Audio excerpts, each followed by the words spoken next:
Good day, I'm Andrea Chisholm and this is your JIS News for Thursday, January 8.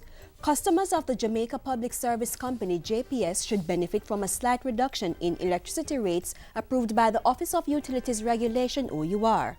A release from the JPS says the company is still reviewing the decision handed down Wednesday, but the reduction should work out to about 2%. The decision comes after months of deliberation on the JPS's application for an increase in the non-fuel rates. On Thursday, JPS said it was too early to say how the reduction in electricity rates would impact its operations. The power company added that they remained committed to customers and would continue exploring available options to provide cheaper electricity. In the meantime, JPS says its customers are likely to continue benefiting from the reduction in oil prices.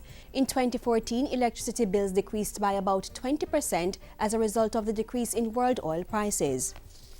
Police Commissioner Dr. Carl Williams is assuring the nation that law enforcers will do everything possible to prevent an increase in criminal activities. At a press conference on Wednesday, the Commissioner said 24 murders had been reported for the first 6 days of the year.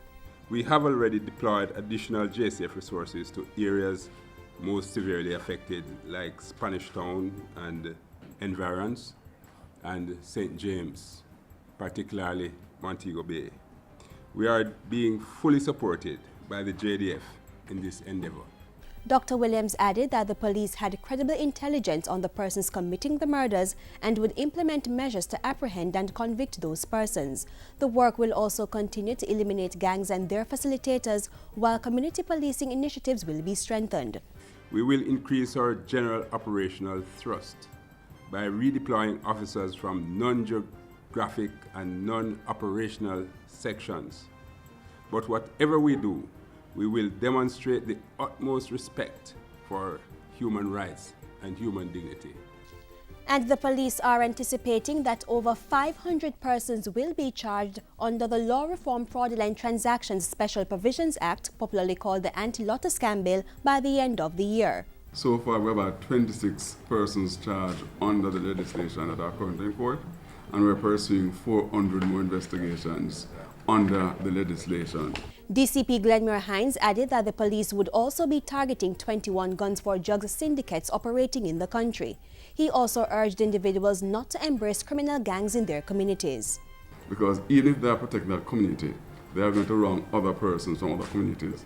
And the common saying, if you can't catch Kwaku, you catch him short. Many persons, innocent victims, have been killed by criminal gangs only because they were related in some way, shape or form to persons who are involved in gang activities. The Labour Ministry will be intensifying activities to identify and prosecute persons involved in employment scams across the island.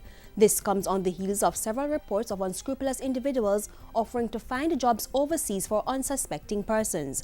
Portfolio Minister Derek Kelly is again urging the public to be vigilant when searching for jobs. Do not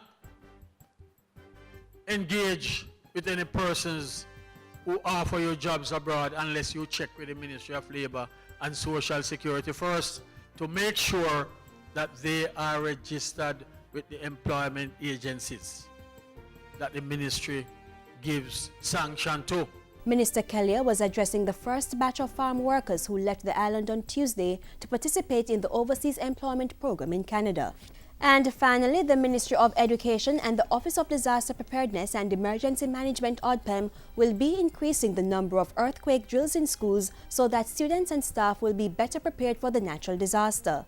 Director of Safety and Security in Schools, Sergeant Minto, says bulletins are currently being sent out. Whilst we pray and hope that we will not have an earthquake, if on the other hand we do, we are confident that the school's officials are prepared to handle same.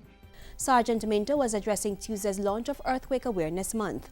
Later this month, ODPEM and the ministry will roll out an emergency preparedness and response plan competition in schools. And that's it for JIS News today. I'm Andrea Chisholm. Thank you for watching.